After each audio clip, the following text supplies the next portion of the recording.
All right. Good morning, good afternoon, I should say, if you're over on the East Coast, and happy Hump Day.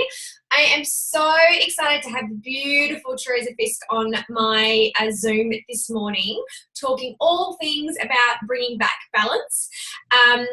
We actually met through the Holistic Business Tribe, a group that Teressa started, which is just such a fantastic way to be able to connect with other, let's just say predominantly women really, who are in small business in some form of a holistic aspect really, and can share and connect on the things they're going through and bounce back ideas. And I love the things of the posts we get to do every day, and it's just really, really nice to have that supportive network. So obviously, we started to like and comment on a lot of each other's stuff, and I think I've got to be about a year now, maybe. Yes, I think so. Something around that since I came on. And I was very lucky to be on your Biz Lounge podcast last month and absolutely loved it. We could have kept chatting for so much longer. It was so much fun.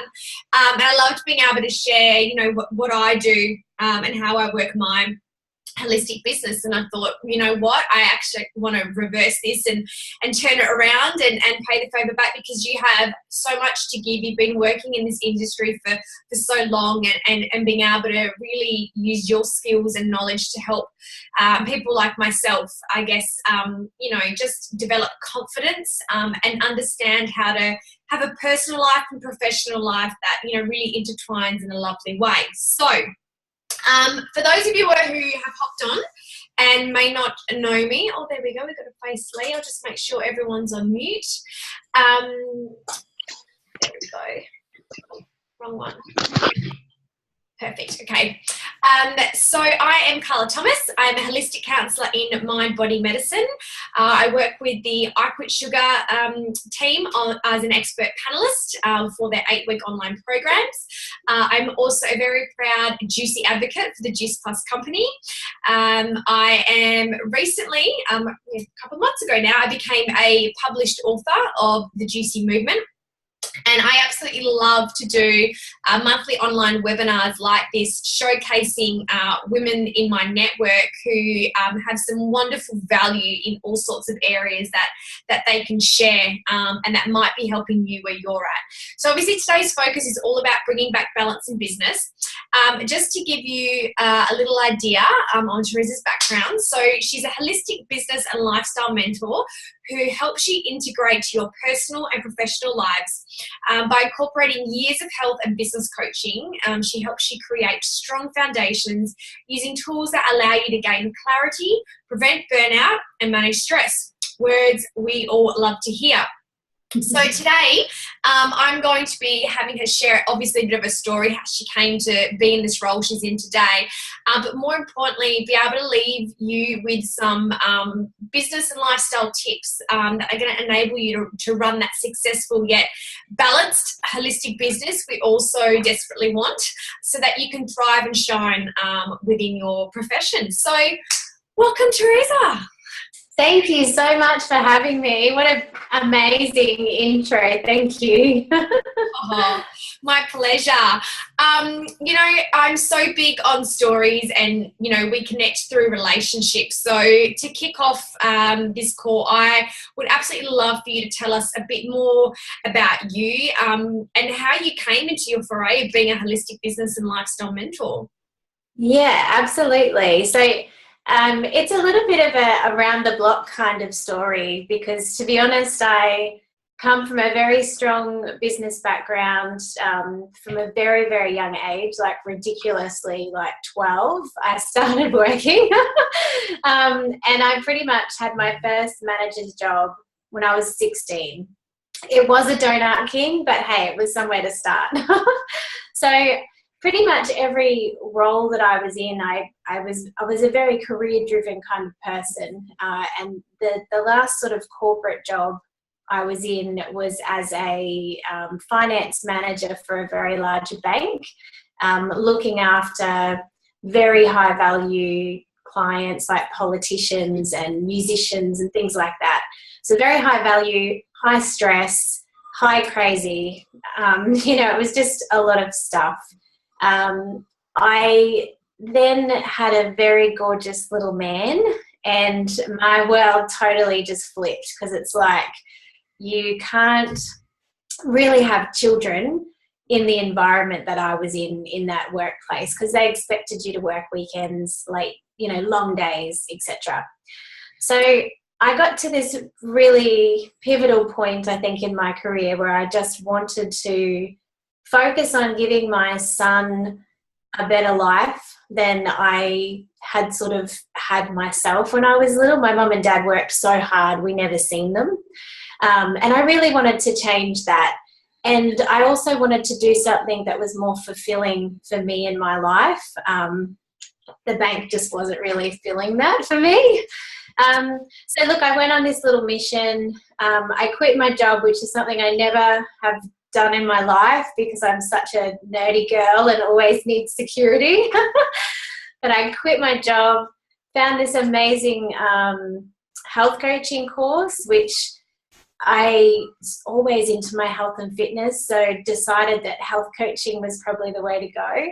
And I pretty much studied and went back and did a cooking job in a kitchen for months just to get money. And, it was a bit of a tough time, but that sort of evolution of really stripping myself back and finding myself again was so pivotal. When I did go to set my health coaching business up, I realized that it really wasn't as simple as it had been in my corporate life, because you get a manual in a corporate job and you get all these beautiful team members to help you with your HR and all of that stuff.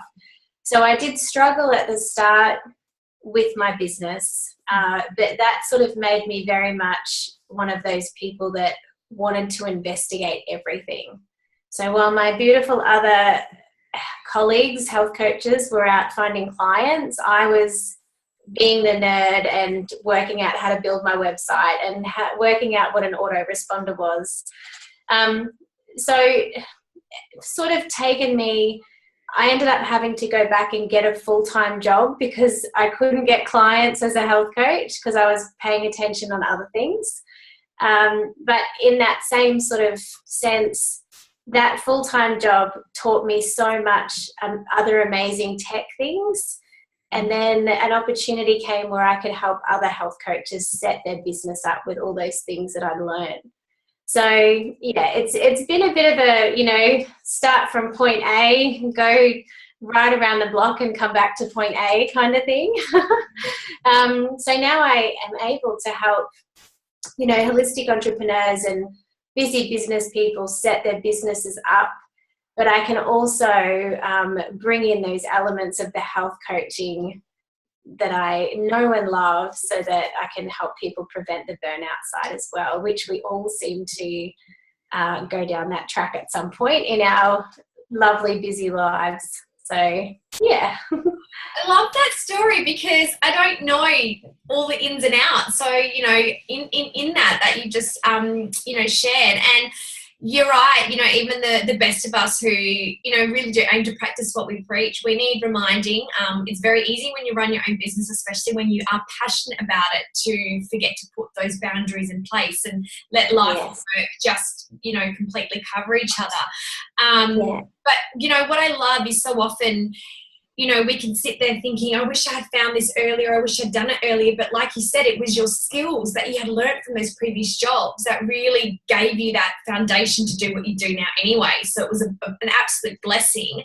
And I also really love what you said about, that fear with quitting, which I can 100% relate to again. And I think, as much as we love security, that pain of staying where we are needs to outweigh that pain of the fear and the change and the unknown. And I think that's when you know that you're, in that right time to take the leap. So, many people never do that. So I congratulate you for, just deciding to go, no, I want to make this happen. And here you are. So yeah, thank you. And as I said, it's not an easy journey. And I know that books people when they first think about it, or even 6 months into it, people do give up because it's like, this is way too hard, but I would not take any of it back. And the lifestyle I get to live now and the quality time I get to spend with my family is way outweighs anything I ever used to do. I can't even imagine my life living that way still. So yeah, it's well worth it. Oh, so good to hear. So, okay, obviously I've put you in here today because I would love for you to be able to share your best or your top tips for, managing stress and preventing burnout and some of the things that, we can be putting into place. Yeah, absolutely. So I think one of the major things for me is a lot of us hear the word burnout and we probably go, that's totally not me. I'm fine. I'll just keep lugging this big haul of stuff behind my back for the next 10 years and I'm fine. And the fact is a lot of us probably do suffer burnout, but we actually don't know. So there was points last year where I would finish a meeting and go into the lounge room and I felt like I had vertigo and I'd have to keep laying down and I'd be out for 2 hours, just the room was spinning. And it wasn't until a little bit further down the track after I started investigating it that I realised that I was on my way to burnout. My adrenals were like just out of whack because when we're in our own business, we want to succeed. So we do whatever we need to get that work done. We keep pushing and pushing and pushing. So even though we may not feel necessarily that we're at burnout point, because our burnout might be us laying flat on the ground, it's really handy to know the points of yourself, which are the signals to tell you that maybe it's time to slow down.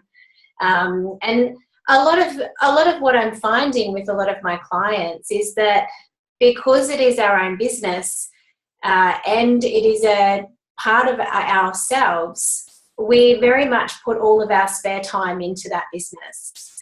Whereas we have to remember to keep the balance. We went into the business so that we can have an amazing lifestyle, which is life and business.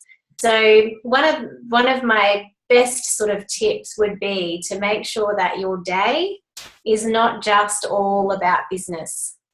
Make sure that you're putting at least half an hour to an hour aside for you each day. And I don't mean sitting at your desk having lunch. I mean getting up, adding some movement into your day, doing something that you love doing. But it's those little things adding into your day that are going to help you avoid burnout. Having set boundaries between clients, friends, and family. Making sure you're setting that time for yourself, but also those times for the very important things in your business so that it's not feeling like a massive weight on your shoulders because you are not getting those little important things done.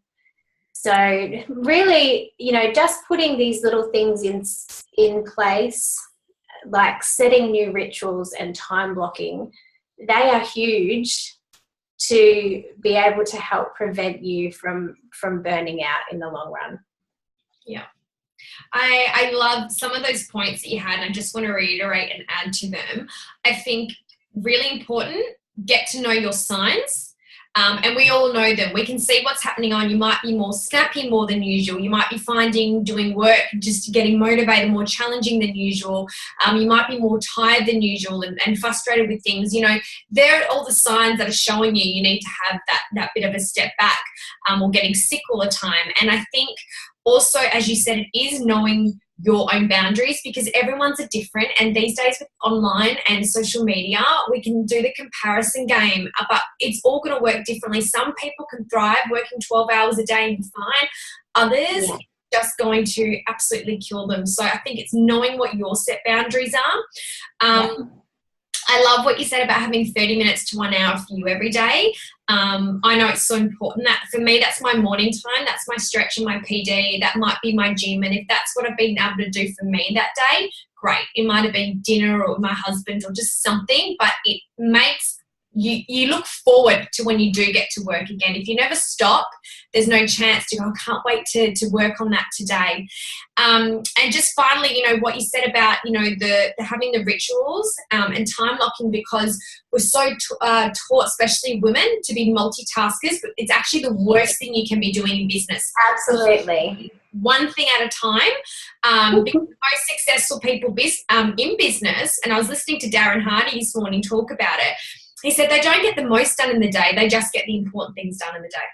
Yes, yes. And hugely, one of the first things I teach my girls is just do 3 things a day. That's all you need. You don't need a huge list, and because all that's doing is causing you anxiety. Every time you look at that list, you're like, oh my God, I haven't done it yet. But if you set yourself 3 main tasks, so I have a little a daily list that I give the girls, a daily little like checklist, and all it has on there really for business is 3 main tasks that they get to that day.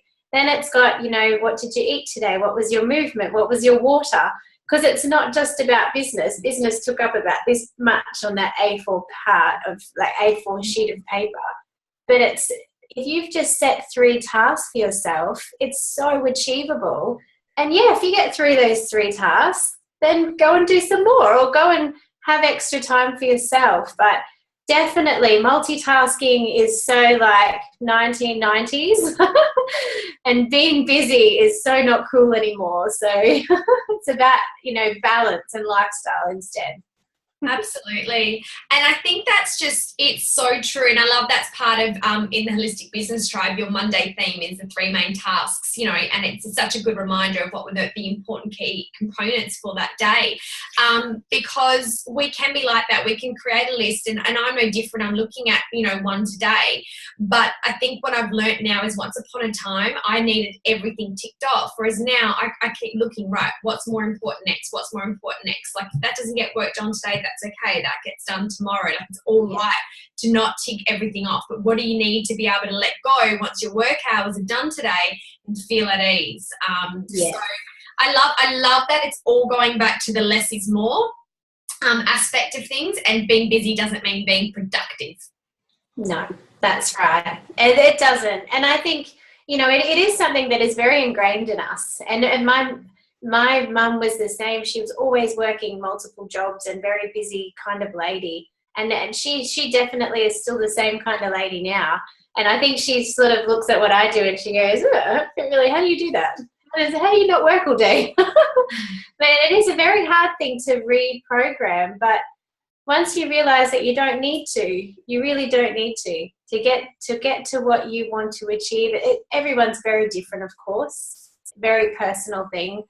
But you don't need to work huge, long hours to achieve stuff, or, you know, take on so much to achieve stuff. Awesome. So with that, I mean, you have such a variety of clients. What do you see as being the most common challenges or areas of being able to keep balance that most business owners are faced with? I think what it is there is a lot of learning involved in running a business constantly. I know you mentioned social media before. Like, social media is constantly changing, and tech stuff is constantly changing. And a lot of my clients, and I'm a bit the same, I feel like I need to keep up with it, to keep on top of it. But if your brain isn't necessarily wired in that tech sort of way, it can actually cause a lot of overwhelm, and procrastinating on trying to learn that one new thing can actually cause a huge snowball effect with the rest of those amazing things that you are great at, because you're pushing them aside in your business to focus on these things you're not so great at. And you know, that's a huge common thing. If there is some things in your business like that are causing you anxiety because you can't keep up with it, or it's a little bit too much for what you want to learn or what you can learn, that's when outsourcing comes in really handy. So So there's always a way around it, you know, but mainly the things that I see is the tech stuff weighing people down, and really just feeling like there's not enough time in the day to do anything for themselves.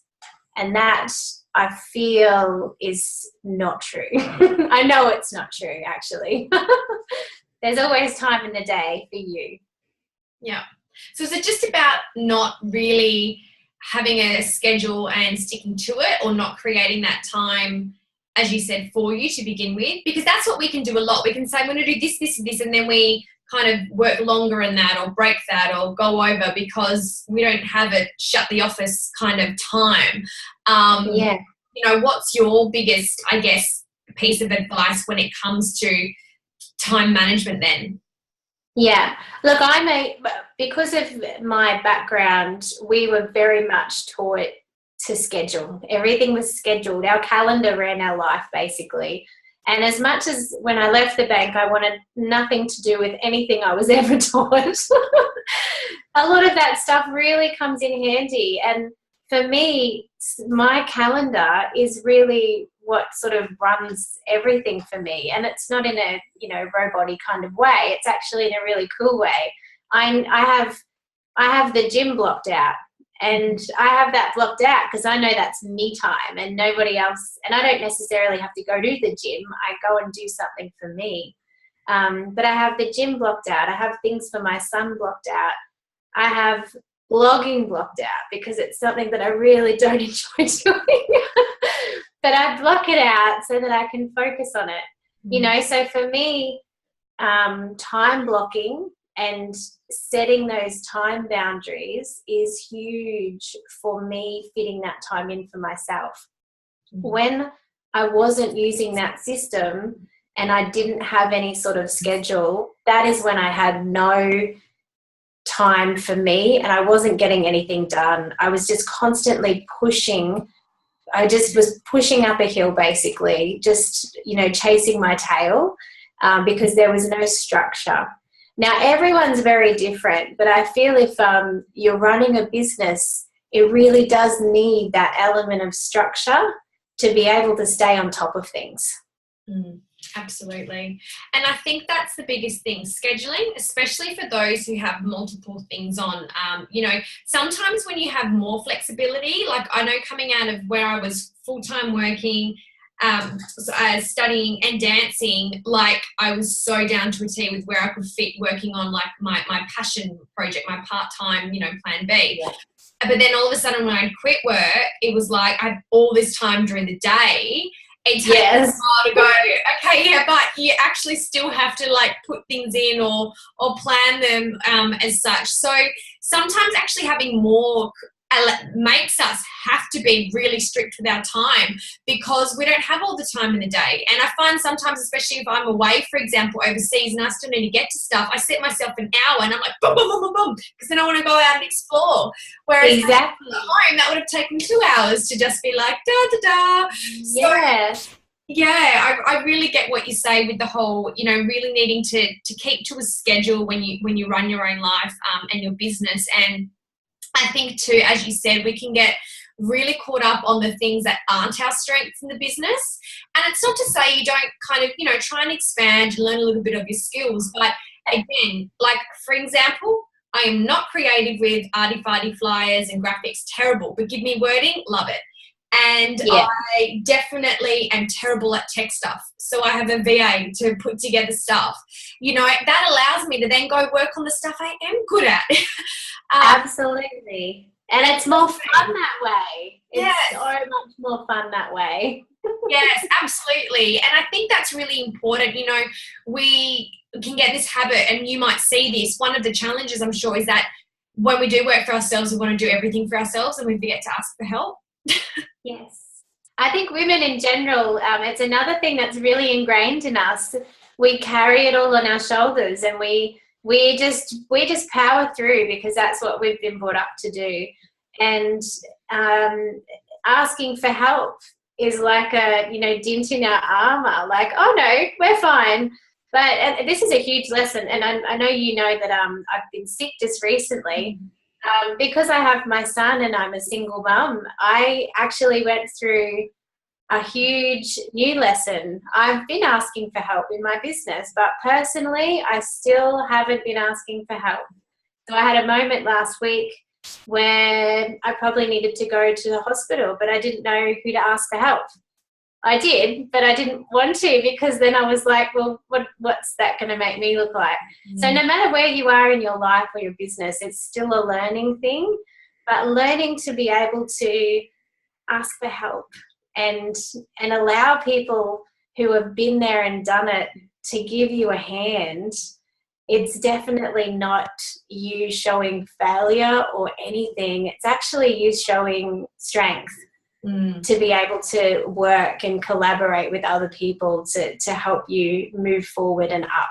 Otherwise, I don't know if you've ever read The Big Leap by Gay Hendricks. It's amazing. The first book I actually read when I first left my job, when I had all this time on my hands and hadn't quite yet worked out where I was going to spend it. But he always talks about your upper limit.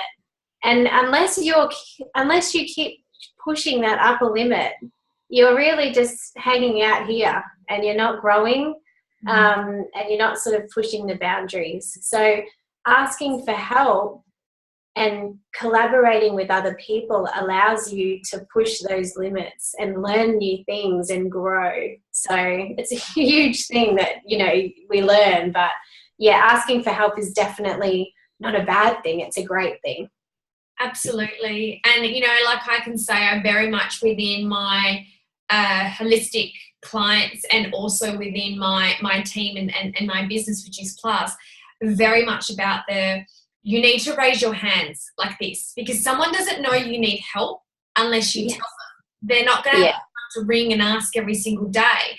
But if you raise your hands, they're more likely to spend more time, or I will reaching out to help you because you've asked and I know that you're doing something. Otherwise we assume that, we're all doing fine. We can all be like that. So I love what you said. It is very much a strength because, that's how you learn. That's how you get better.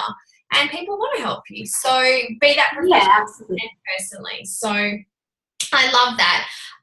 Okay, I think we've come to almost the end of our half an hour. Thank you so much.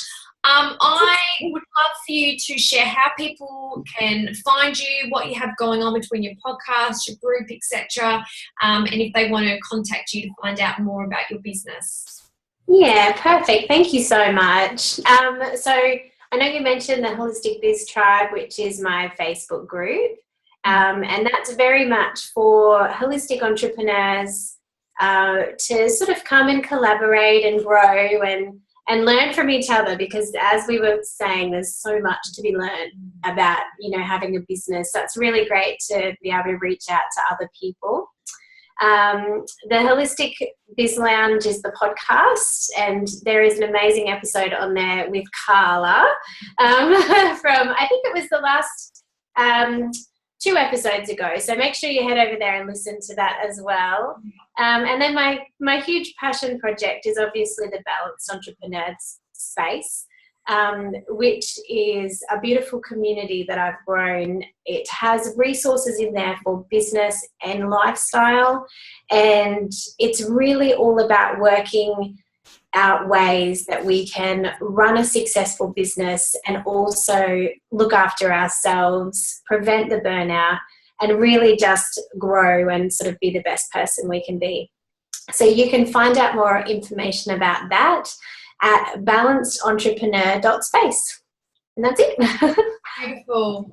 Oh, well, thank you so much for lending your time. I took down so many great notes, as I'm sure anybody that will end up taking the time to listen to this will. The recording is going to be shared both in my my business page and also on my website, as the call that you did with me is on there. And then, of course, you'll be sharing that as well between your pages. So thank you so much again for your time today. I'm really, really grateful for your beautiful shares and your knowledge. And, I'm sure everyone else is going to get just so much value from it. Oh, thank you so much. And thank you so much for having me. It's been amazing. Oh, it's been a pleasure. All right, I'm going to stop recording. Okay.